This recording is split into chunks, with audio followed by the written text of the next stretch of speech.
Hello friend, welcome to a new video. আজ কিন্তু কোনো রান্নার ভিডিও নয়, গেছিলাম আমরা ঘুরতে উটিতে, ডেস্টিনেশন উটি। দেখো রেডি হয়ে ঢং করতে করতে যাই হোক রেডি হয়ে বেরিয়ে পড়েছি আমরা।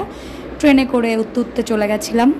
তারপর আর কি এই যে ট্রেন থেকে নেমে পাহাড়ি রাস্তায় আমাদের বাস জার্নি শুরু। প্রথমে তো ভীষণ ভয় লাগছিল, তারপরে খুব মজাও লাগছিল, জাস্ট অসাম। দেখলেই কেমন যেন প্রেমে পড়ে যাচ্ছিলাম প্রকৃতির। যাই হোক এরপরে বড়বাবু একটু ঘুমিয়ে গেছিলো, তাই আমি অল্প করে একটু ছোট্ট ভিডিওটা তুলে নিয়েছিলাম।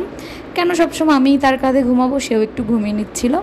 তোমরা জাস্ট দেখো ভিউটা, পাহাড়ের ওপর দিয়ে মেঘগুলো ভেসে বেড়াচ্ছে, কি অসাধারণ লাগছে না? তারপরে দেখো আমরা চলে এসেছিলাম কুন্নুর স্টেশনে। এখান থেকে কিন্তু আমরা টয় ট্রেনে করে যাব, তাই ওয়েট করছিলাম টয় ট্রেনের স্টেশনে। দেখতেই পাচ্ছ কি ঠান্ডা লাগছিল, তাই সোয়েটারও পরে নিয়েছিলাম। তো চলো পরের ভিডিওগুলোতে কিন্তু উটির অনেক কিছু তোমাদের সাথে শেয়ার করব। ভালো লাগলে লাইক কমেন্ট করে পাশে থাকতে ভুলো না।